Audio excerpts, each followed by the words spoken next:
پہ چیف کو اور اس وقت کے کور کمانڈر کوئٹہ، اس وقت کے DGSI باقاعدہ نام لے کر ملائن کیا جاتا رہا، جو سپیچز باہر سے بیٹھ کے کی گئیں. ناؤ دے آر مطلب a part and parcel of the government. اور یہی صورتحال اب ایک جو ہے اسی طرح کی صورتحال اب دوسری طرف سے بھی سامنے آ رہی ہے. تو کیوں اس پورے پیریڈ کے اندر سر کوئی ایسے میئرز اڈاپٹ نہیں کیے گئے کہ اس قسم کی جو کمپینز اداروں کے خلاف چلتی ہیں ان کو روکا جا سکتا؟ تو آج بھی وہی صورتحال ہے جو پہلے PDM کی جب APC ہوئی تھی اس وقت جس قسم کی تقریریں ہوئی تھیں، اور اس کے بعد جو کوئٹہ میں، پھر اس کے بعد لاہور میں جو سپیچز ہوئی تھیں، وہی صورتحال سر ایک دفعہ پھر ہے. تو اس پہ ذرا کائنڈلی مجھے یہ بتائیے، اس کے اوپر اقدامات کس نے لینے؟ فوج نے لینے؟ اگر فوج کو، ادارے کو، یا اس طرح سے کہا جا رہا ہے تو اس کے لاز ہیں، رولز ہیں، وہ کون اس کا ذمہ دار ہے؟ حکومت وقت. حکومت کے اندر ایسے ادارے اور سب کچھ موجود ہے جنہوں نے اس چیز کا نوٹس لینا ہے اور اس کے اوپر ایکشن لینا ہے.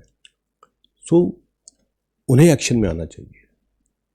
جب فوج کسی کو کچھ کہتی ہے یا پکڑتی ہے یا بات کرتی ہے تو اس کے اوپر الزام آتا ہے کہ جی آپ اپنی حدود سے باہر نکل کے آپ نے کچھ کیا ہے. سو ایک تو اس چیز کو ختم ہونا چاہیے. جیسے میں نے پہلے کہا، اٹ از ویری انفارچونیٹ، اور اس کے کوئی جواز نہیں ہے، کوئی جواز نہیں بنتا. بیکاز جو کچھ بھی کہا جاتا ہے اس کے ساتھ جب کسی قسم کا ایویڈنس نہیں ہوتا، کسی قسم کا ایویڈنس نہیں ہوتا.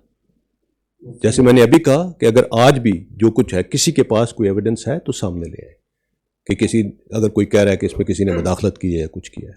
And that is exactly the reason کہ ہم اس کو بار بار ریٹریٹ کر رہے ہیں اس چیز کو کہ فوج کو سیاست سے کوئی لینا دینا نہیں ہے. دیٹ از وائی ہم اس چیز کو بار بار ہر فورم پہ یہ بات کر رہے ہیں. اور اب I think now you would agree with me that our actions speak louder than words now, and they'll continue to do so inshallah.